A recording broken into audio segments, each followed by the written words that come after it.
What up, man? Welcome to another segment of License to Kill TV. We have director Lorenzo Yearby. You know what I'm saying? He'll be with us today telling us something about, you know what I'm saying, what you do, you know what I'm saying, as far as in being a director, like what does that requires?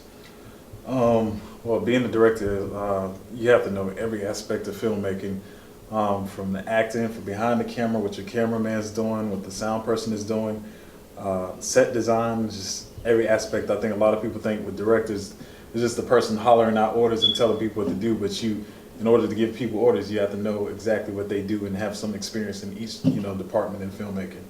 Okay, so what inspired you to be a director? What inspired me to be a director? Well, first off, first I was inspired to be a screenwriter because I wanted to tell more positive stories about African American men, because I think a lot of times we're seen on screen as, robbing the stores, killing people, beating up our girlfriends and stuff. And the thing is, I've been offered roles in major films, lead roles in major films that I couldn't take because I mentor, young black men. I grew up in a rough environment, but dropping 32 F-bombs on screen is not something I'm willing to do. Then go back and tell the young men that I'm mentoring not to do the same thing they saw me do on screen. Yeah. So, like, what movies have you had chance to play yet? I've done some small parts in films. My first role was in ATL. I was like the nerd kid in the film who falls in the hallway after he looks back at the girl's butt. Oh man, that was you? Yeah, that was me. A long time ago now that I think about it. Some films I don't even want to name. Small parts in a couple of films. I did Get Low with Robert Duvall and Sissy Spacek, and just little small roles here and there, but mainly commercial stuff. I've done some commercials with Shaq for Verizon Wireless, the NBA, all kinds of stuff. I can't even think of stuff right now. So being a director and working with like Shaq, like what kind of environment was it? Because he's a very serious guy. So. It's Shaq, man. Shaq is really cool. Shaq is, I've met a lot of celebrities and A-list actors and people in my time being in this industry, and Shaq is one of the ones who, behind cameras, behind the scene, he's really laid back. He's just a really cool guy, cracking jokes all day. It's nothing fake about him. Nothing fake about him at all. Yeah. So your first movie, like, what was the name of your first movie, and how did you go about getting the whole process of doing the first movie? My first movie was entitled Selfless True Happiness. That was a film, I as a screenwriter, it's hard to get your stuff in front of producers and directors and studios. So I have been writing some scripts, and it was hard to get them out there. So I said, you know what, I'm just going to shoot a film to learn the filmmaking process myself. So what I really did is I didn't write the film. I took a shot list of different things I wanted to shoot, night scenes, interior scenes, and then I wrote a script based off that. So it really wasn't character or narrative driven. So mainly the stuff you see in the film is pretty much pieces from my life that I was drawing from. Because I was like, okay, I want to shoot an action scene. I played basketball, so let's make a scene out of that. And just the casting, the getting the crew, the whole entire process it was pretty crazy. Okay, so how did you go about like acquiring the different people and? Okay, acquiring crew. Anything I can think of. Love to act. Craigslist. There's Production Hub. And just asking who wants to be a part of this. There was no pay for it, but people who just wanted to do some good work and something that looked like it belonged in the theaters with some good writing and just good production value. Actors. My friend Majida Giddens, her and her friend Chris Royster, they helped me out with the casting. I think Chris is actually here in Atlanta now, so we went through the whole real process. We had a casting director and casted the crew and all those different things. And casting is hard because as an actor, I didn't realize it's hard to tell someone you didn't get the part, because everybody's expecting that part, so it's hard making those choices of who you're going to choose for the different roles. Okay, so where can they find your first movie? My first film can be found on YouTube, Selfless True Happiness. Just search that and it should come right up. So how many movies have you done up to date? Up to date, that was my first one. I did another short with a film of mine, Tariq Francis, and we entered a film festival competition for that, and we won for Best Story and Best Writing, and we're supposed to be going to Nationals, which actually we got lucky is going to be here in Atlanta in June at the Marriott, I believe that is. So 2 films up to date under my belt, and hopefully put some more under there. Okay. So what can you tell aspiring actors or aspiring directors who's trying to get into the industry? Well, aspiring actors. First of all, it's not as glamorous as people think it is. It's everybody's not cut out to do it. Sometimes you may do 40, 50 auditions before you book one role, and that's just that's natural. There's nothing. It doesn't mean you're a bad actor. It's just the way it works. You know, you have to look the part sometimes, sound the part. You have to be the height. There's different factors besides just the acting that determines whether you get the part. And I would say definitely take classes.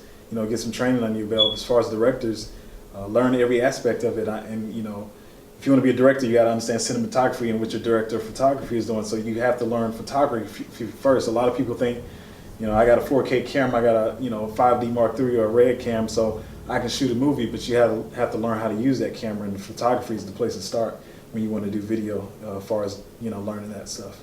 Okay. So tell me, like, who is like the worst actor like you've ever run across? Because you have those certain types that's like, him, wow, and me. It sounds like I'm saying, elementary school type thing. Whew. I don't know if I want to put any names out there and put myself under fire. I mean, because you never know who knows. That's the thing about this business, it's all about relationship. Maybe I can tell you after the camera cuts, but not on camera. I'm not at that level yet that I want to put that out there. But have you run across the ones like, oh yeah, I've ran across them. The ones who think is, they're pretty seasoned. They've been doing it long enough. I think they just think it's funny to create a blooper reel when everybody's really just trying to wrap it up and get out of here. And they keep cracking jokes and pretending to forget lines or whatever. But yeah, don't be that person as an actor. Don't be that. Yeah. Okay, when it comes to photography, like what kind of photography do you usually gravitate to? Like, do you have a specific theme or some things like? Not as much. Like I said, I learned.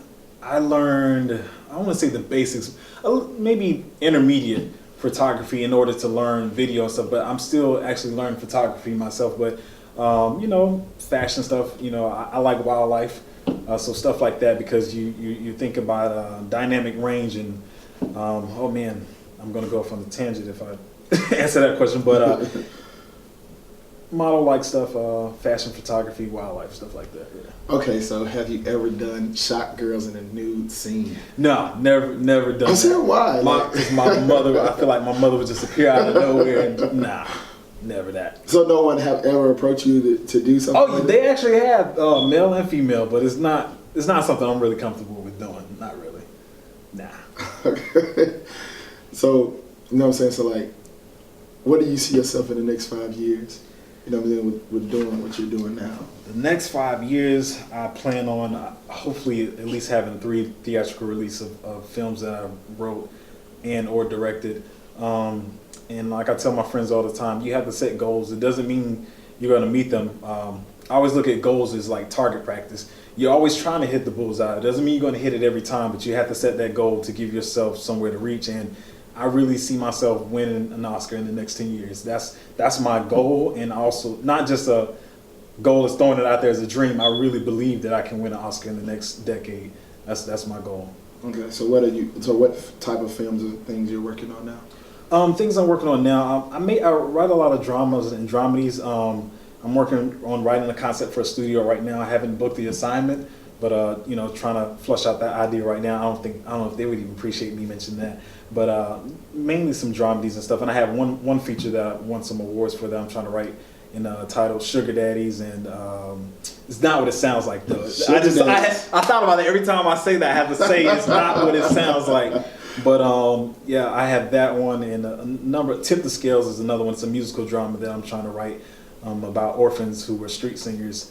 A lot of different stuff that I'm trying to write right now. So hopefully it gets out there. So you said sugar daddies. Sugar daddies. Just elaborate just on sugar daddies, because me, when I think about a sugar daddy, exactly. I think about him paying a person, that was a young lady, to be, a sugar baby. But see, that's the thing, and that's one thing I tell people about, movies. Your title means everything. It tells a person what it's about, or at least get them interested into what your story's about. Sugar Daddies is about a guy who's won 242nd place awards in his entire life, but he's never won a first place award. So he takes control of his daughter's Girl Scout cookies, selling sugar cookies, in order to win his first place award, because his daughter thinks he's a loser. So that's his way of proving to his daughter that he's not a loser. So that's where the sugar comes from. We're not giving any, not that type of sugar daddies. So how long has it been since that film came out? Are you still working on it? Well, still tweaking the screenplay and stuff. Still trying to make some revisions and stuff, make sure it's tight. And you'll make revisions until the day they say cut and we wrapped on camera. Sometimes you're editing while they're shooting, so we will still making revisions. Okay, tell me this: how did you get your budget when you're doing these movies or whatever? Like, where did your budget Out come of from? pocket. Right now we're out of pocket and stuff. We have a couple of people that are helping us out. For the next project, we're looking for funding and doing some fundraising. Even though most people do Kickstarter, we're thinking about GoFundMe because with Kickstarter and Indiegogo, you have to promise a product that's going to come out, but we're just trying to build the company right now. So people who want to support the company and the type of films that I make, that's the ones that we're trying to go after. And they know that we're not going to abuse the money and use it for the right reasons. But if they're listening, GoFundMe.com/favorfilms, favor FAVOR FILMS, screenwriter who almost forgot how to spell films. But so if you want to donate to the cause and check out our work, look there. Okay, so I know this guy, Spoken Reasons. I think he's from Atlanta. Okay, yeah. He's doing a GoFundMe account to do his love and relationships type movie or segment or whatever. Mm-hmm. Like, what did you think about that? Have you did any work with him or? No, I haven't done any work with him, but I think it's a good way to go. I know, and I don't want to take anything from them because I'm all about charity work and helping out people that are less fortunate. And I think a lot of people think of GoFundMe is when people are have sickness in their family or something like that. But I think as filmmakers, we should be able to use those outlets also. If people support the type of work that we're doing, and they want to see that type of work. I mean, then you have to support us. A lot of people look at it as begging. They're like, "Oh, why are you asking for money?" But if you want a comedy film and you want something to laugh at, you should support someone who's making those types of films. Exactly. If you want to see an action film, you should support a filmmaker who's making action films. And there's a saying that saying people don't support you until you don't need the support. Exactly. When you're Will Smith, you don't need any more. People Exactly. still throwing money at him. Exactly. It's like he doesn't even need it anymore. So, I think that's great. I didn't know Spoken Reasons was doing that, but I wish him well in that, definitely. So tell me something about the Oscars and how you felt. You know what I'm saying? They really banned black people from being there. We had no importance. There's so many ways to look at that. For one, you have to look at the way the people who are voting in the Academy. They've been they're the same people that's been in there for years. They never have to step down. They don't have a voting in process of who goes in and out. The thing about that is, the people who are voting, they don't have to watch every type of film, and the people who are voting really don't watch our type of films. So it kind of sucks. Some of it may be trying to keep us out, but some of it also is just like our flavor of films is just like not their thing. Like even Straight Outta Compton, which I haven't seen myself. I've been really busy making my film, but I haven't seen it myself. But I heard it was a great film. But the people who are voting, and not to make it a race thing, but they're older white males who are probably 60 plus, and they're not looking forward to go see Ice Cube from the 90s, Straight Outta Compton. That's not their type of movie and stuff. But at the same time, boycotting, there's so many ways to look at it. Will Smith boycotting it. I will say this on camera, even though it's Will Smith, that accent was pretty terrible, dude. I don't know if you should have won an Oscar for that one, but I think the people in charge of the studios and the black producers, as me being a screenwriter, I'm looking at the list and seeing who I can work with. And a lot of the black producers who can make these decisions are not hiring black writers. So we're not even really getting a chance to tell our story. So most of our stuff always stays on the independent side. Even when it is a black story, if you look at a lot of films, I wish I had a list. It's kind of broken my heart just looking at, I think even Selma and some of these, they have to give us a chance. And from that side, from the upside, they have to give us a chance, and us who are down here trying to get up there, we got to work at our craft and keep studying writing and shooting our own films that like we're trying to do, and getting our stuff out there so we can be viable to get Oscar nominations. So who are some of the filmmakers that you look up to, that really inspired you to keep going with your path? Man, some of the filmmakers I look up to, definitely Rob Hardy, Rainforest Films. And for more than one reason. Second set I was on was this set of The Gospel, and I was literally a teenager. I was a kid, naive. I didn't know who was who, how to respect people or anything. And Rob well, Hardy was the director on there, and they were changing locations. And so I was dumb. I didn't know about the van that takes the extras over. I was an extra. I ride with you to the next location. And without hesitation, Rob Hardy said, yeah, man, cool. I'm an extra teenage boy. He doesn't know anything about me. I could be dangerous. But he was just so down to earth. And seeing how he hustled up from college and building Rainforest Films and his company to what it is now really inspired me to just keep going. No matter what equipment you have or what level you're on, just keep going. Definitely look up to him. What do you think about Donald Trump and the remarks he made about black people? Me and my friend talk about this all the time. It's like we're just waiting for the joke to be over. But now it's getting closer and closer, and it's just like, I can't even look at him as a politician or for political views, because everything that comes out of his mouth is about division and racism and kicking people out of the country. We've thrived off fear for a long time. If you put fear in someone's heart, you can control them.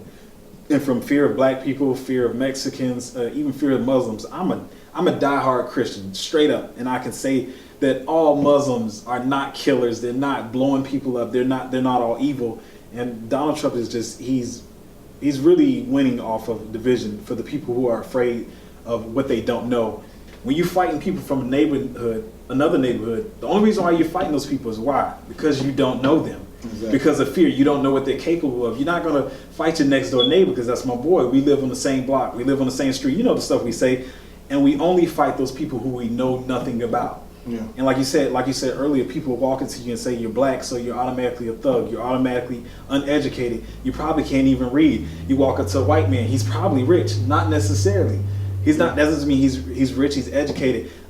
You walk up to a Mexican. It doesn't mean that Mexican plays soccer. He may not ever play soccer a day in his life. But Trump is winning off these stereotypes and what people they're fearful of. They don't want to find out that blacks and Mexicans are good people. They're not even willing to take that chance. Donald Trump, I'm hoping no one votes for this guy and he actually wins, because I think it's just going to be terrible as a country. He can't even control his temper. We'll be fighting with every country. It's not a good look at all. Well, everybody can get in contact with you. But I think my handle is the same on all social media: Instagram, Twitter, which I'm never really going to try to get better at that, and Facebook is Yearby, LAYEARBY. And I think that's how you can find me pretty much anywhere. And the name of my film is Selfless True Happiness. You can check it out on YouTube. And I think that's pretty much it. Now we're signing out of License to Kill. You know, we had Lorenzo Yearby here. You know what I mean? Director Lorenzo Yearby. You know what I'm saying? We'll see y'all next time.